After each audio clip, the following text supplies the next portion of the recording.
Good morning. আজকে ছাদ থেকে শুরু করলাম ভিডিওটা। এত পরিমাণে মেঘ করেছে, সকালবেলা ভীষণ চারিদিকে অন্ধকার করেছিল। এক বালতি জামা কাপড় কেচেছি আর এক গামলা থালা বাসন ছিল। এই দুটো কাজ সকালবেলা আমার হয়ে গেছে। তো বাচ্চারা পড়তে এসে গেছে, তো মেঘলা ছিল বলে আমি আর মেলতে আসিনি। এখন দেখছি এই সাইডটা রৌদ্র আর এই সাইডটা দেখুন কেমন মেঘলা। তো ভাবলাম যে যতটুকু শুকায়। আর আমার সোনা এখন ঘুম থেকে উঠেছে, উঠে একটু কান্নাকাটি করছিল, খুব একটা কান্নাকাটি করে না। তো বললাম যে চলো জামা কাপড় মেলতে যাবো আর তুমি ক্লিপগুলো আমার হাতে দিয়ে হেল্প করবে। তো ওই জন্য একটু রৌদ্র দেখে ছুটে এসেছি বটে, কিন্তু আবার সেই মেঘে ঢেকে গেছে সমস্ত আকাশ। তবুও মেলে দিলাম, যাই হবে। ভিজে জিনিস তো আর রাখা যাবে না। আর এই বেডশিট, তারপর এর মধ্যে কিছু নাইটি, এগুলো কিন্তু আমি গতদিন কেচেছিলাম, কিন্তু শুকায়নি দেখে এত গন্ধ হয়েছে। তো রাহির বাবাকে আজকে আমি একটা কমফোর্ট আনতে বললাম। তো দেখা যাক এখন কি করে, মনে থাকে না আসলে। সকাল তো ওই জন্য সকালবেলাটা কেচে দিলে সারাদিনে একবার দুবার তুলতে মেলতে মোটামুটি শুকিয়ে যায়। আর আমাদের তো সেই মানে 11টার পরের দিকে জল আসে, ওই সময়টা রান্নাবান্নার ঝামেলা থাকে, মেয়ের খাওয়ানোর ঝামেলা থাকে, চান করানোর ঝামেলা থাকে। ওই জন্য তখন মানে একটু দেরি হয়ে যায় আর কি। যদি ওই কাজগুলো করতে যাই, রান্না করতে দেরি হয়। আর রান্না করতে গেলে আবার ওই কাজগুলো মানে খুব একটা হয় না। তো ড্রামে জল তুলে রাখলে কি হয় না, আমি সকালবেলা সময় মতো উঠে আর কি অনেকটা এগিয়ে নিতে পারলাম।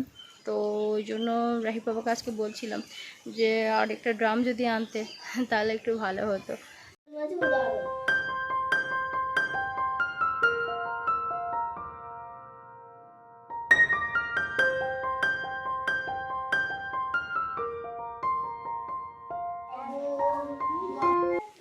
বাচ্চাদের দিলাম ছুটি, আর বাচ্চাগুলোকে ছুটি দিই আর সঙ্গে সঙ্গে রাহির বাবাকে ফোন করি যে কখন আসবে। যদি শুনি একটু লেট করেই আসবে, তখন আমি তাড়াতাড়ি করে হাঁড়িতে ভাত বসাই।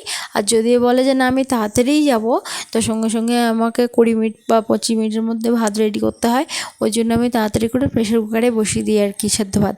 আর যদি বলে যে না আমার একটু দেরি হবে যেতে আধা ঘন্টা, তখন আমি হাঁড়িতে বসিয়ে দিই আর সঙ্গে হয়তো একটা তরকারিও বানিয়ে নিই। নিলে কি হয় না, দুপুরবেলার দিকে আরেকটা তরকারি করলে আমার মোটামুটি হয়ে যায় আর কি। আর এই কাজের মধ্যে রাহি বায়না করেছে যে আমাকে এক্ষুনি নিয়ে চলো, মুরগিকে খাবার দেবো। তো ওই জন্য আবার এই যে আনতে হলো। তো ওকে একা আসতে দেওয়া হয় না, পাশেই পুকুর। আর এখানে প্রচণ্ড মানে ইট টিট দেওয়া আছে, ওই জন্য পড়ে গেলে খুব জোর লেগে যাবে। তো ওই জন্য ও অনেকক্ষণ থেকে ওই ঘোরাঘুরি করছিল খাবার নিয়ে। তো আমি আবার চট করে হাঁড়িটা বসিয়ে দিয়েই তাড়াতাড়ি করে আবার এলাম আর কি। তো বড় মুরগিটা এত বিরক্তি করছে ছোট মুরগিগুলোকে যে ওরা বারবার করে বেরিয়ে যাচ্ছে আর ভীষণ ভয়ে আর কি এদিক ওদিকে লুকিয়ে পড়ছে। ভাতটা আমার হয়ে গেল, তো দেখলাম একটু সময়ও আছে, তো ওই জন্য তাড়াতাড়ি করে আমি পটল আলু রান্না করছি। ভেবেছিলাম সয়াবিন দেবো, সয়াবিন দিলে আমার মেয়ে কি হয় না, ওই এক গাল ভাত আর একটু সয়াবিন দিলেও মোটামুটি মুখের ভাতটা শেষ করে সয়াবিনটা নেওয়ার জন্যে তাড়াতাড়ি করে ভাতটা খেয়ে ফেলে। তো ওই জন্য একটু সুবিধা হয়, মাছের ক্ষেত্রেও তাই। তো যাই হোক, ওই জন্য সয়াবিন দেবো ভেবেছিলাম, কিন্তু তাড়াহুড়োতে আমি একদম ভুলে গেছি। কী খেতে চাও মা? আজকে নখগুলো কাটবি, হ্যাঁ সোনা? নখ ভীষণ বড় হয়েছে না, নখগুলো কাটবি। কাটার আনবো? আচ্ছা বেশ, আনছি। আমি রান্না করে নিই, হ্যাঁ, তারপরে করবো। মুখে হাত দিতে নেই সকল সময়। একটু ঘুরু ঘুরু করে এলে ভালো লাগলো, হ্যাঁ? আর গরম, ফ্যান ছেড়ে দেবো?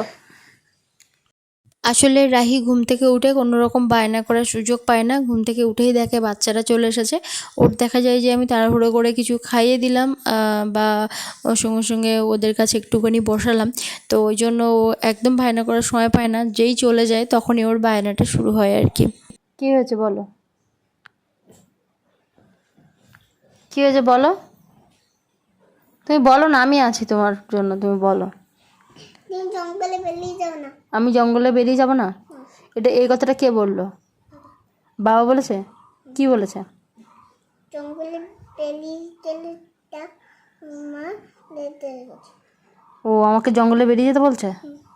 আর তোরা বাড়িতে থাকবি শান্তিতে, আরামে থাকবি? ওই যে তোমাকে খেয়াল করতে বলছিলাম। আমাকে খেয়াল করতে বলছিলি? কিসের খেয়াল করব? আর তুই এরকম ঝুড়ি পাগলি হয়েছিস কেন? বেরিয়ে যাও না। আমি জঙ্গলে বেরিয়ে যাবো না। জঙ্গলে বেরিয়ে গেলে মা যেতে বলছে। ও আমাকে জঙ্গলে বেরিয়ে যেতে বলছে? আর তোরা বাড়িতে থাকবি শান্তিতে, আরামে থাকবি? ও আমি যাতে বেরিয়ে না যাই তাই খেয়াল রাখতে বলছিস? মানে তোর বাবার কথা শুনে? তোর বাবা সারাদিনে কত কিছু বলে, আমি কি শুনি? শুনি? তাহলে কি চলে যাব? আর তুই খুলে দিয়েছিস কেন চুল?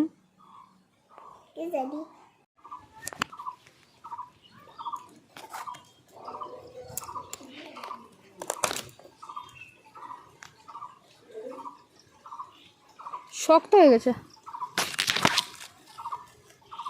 মুরগির বাচ্চা সব এইখানে, আর আমি খুঁজে খুঁজে হয়রান, একটাও পাচ্ছি না। এগুলোকে ধরাও মুশকিল তো এবার।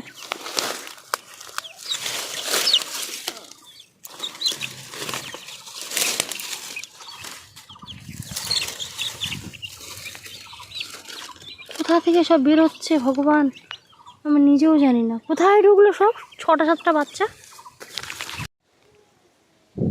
এও এক জ্বালাতন হয়েছে, সকাল থেকে 2-3 বার এই যে বাইরে বেরোচ্ছে আর সব আবার ভিতরে দিচ্ছে। কি করে বেরোচ্ছে তা কি জানি।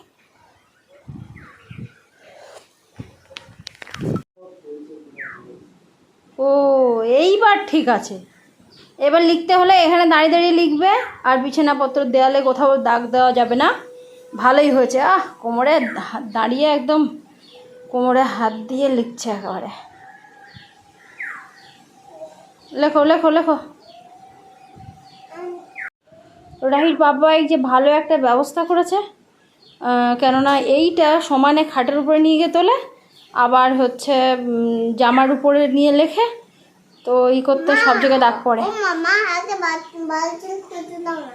পালচল? পালচল মানে ওই ডাস্টার তো। ও ছোটোর থেকেই পালচল বলে। এখন পালচলটা খুঁজে পাওয়া যাচ্ছে না, খুব মুশকিলে আছে বেচারিটা। এখন বেশ ভালোই হয়েছে, দেয়ালে লেখা শখও মিটবে, হোয়াইট বোর্ডের লেখা শখও মিটবে, আর সময়টাও বেশ নিজের মতো কাটাতে পারবে। এখন তো আমার সময়ই সময়। ও কি দারুণ। কাঁঠাল দানাগুলো এই যে ধুয়ে আনলাম, আর সাথে কিন্তু অনেকটা জল তুলেছি। 2-3 দিন একদম আঁটল ঝাড়তে যায় না, অনেক বলে বলে আজকে গেছে। আর ওই যে বড় সাইজের যে 2টো বাগদা দেখছেন, ওই সাইজের বাগদাগুলো আর নেই, মারা গেছে। আর ছোট সাইজের বাগদাগুলো দেখছেন, ওইগুলো আবার নতুন করে যেগুলো ছাড়া হয়েছিল, ওই 2টো একটা করে পড়ছে আর কি। তো এবছর কিন্তু পায়রা তলি বা কোনো কিছু ছাড়া হয়নি, মানে পাইনি আর কি মাছ। গত বছর যেমন পাওয়া গেছিলো, ভালো হয়েছিল, সারা বছর টুকটাক খাওয়া হয়েছিল, কিন্তু এবছর সেটা আর কি হয়নি। তো এই যে ছোট 2টো পার্শে মাছ, তো একদম যদি বেঁচে থাকতো তাহলে পুকুরে ছেড়ে দেওয়া যেত, তো আস্তে আস্তেই মরে গেছে। আর এই ভেটকি মাছটা মানে মেজো জায়ের একটা ছোট বাচ্চা আছে, আর আমারও ছোট বাচ্চা আছে, তো ওই জন্য কিন্তু 2 ছেলে মেয়ে আর কি খাবে। বাকি চিংড়ি মাছ কিন্তু এই যে এক একটা করে ভাগ করছি। চিংড়ি মাছ ভাগ করলেও কিন্তু বেশ কিছুটা করে ভাগে পড়বে, তো ভাবলাম যে আজকে একটা নারকেল পড়েছে যখন, তাহলে হচ্ছে একটু মালাইকারি করব। বৃষ্টি এসে গেছে, এখন ওর মায়ের ওই ঝাড়ুর যে খেজুর ডালের যে ইয়েগুলো, কাঠিগুলো, সেগুলো তুলছে। তাড়াতাড়ি তোল, বৃষ্টিতে ভিজে যাবি। জোরের বৃষ্টি আসে, তাড়াতাড়ি তোল, তাড়াতাড়ি আয়। এটাকে তুলে নে। বাবারে বাবা, কি মেঘ করেছে দেখ, প্রচুর বৃষ্টি হবে। চল চল চল চল চল চল চল চল চল চল চলে চলে চলে।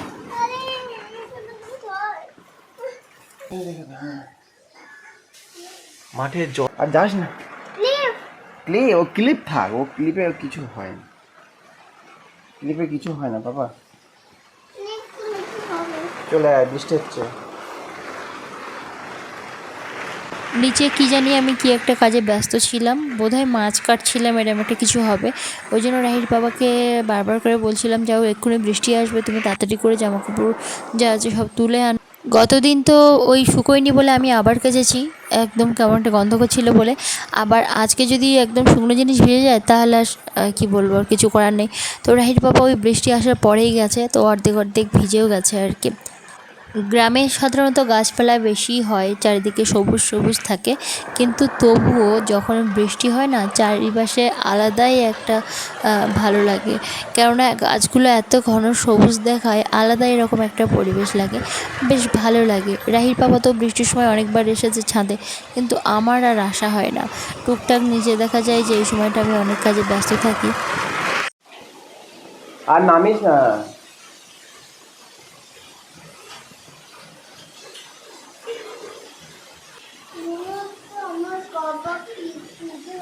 হ্যাঁ,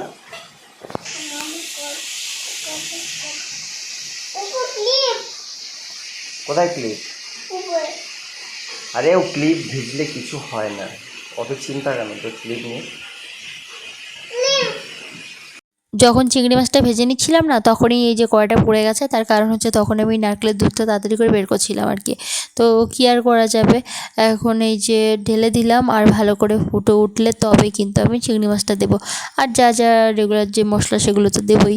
যাই হোক, এই ভিডিওটা এখানে শেষ করছি, পরের দিনে দেখা হচ্ছে নতুন ভিডিওতে।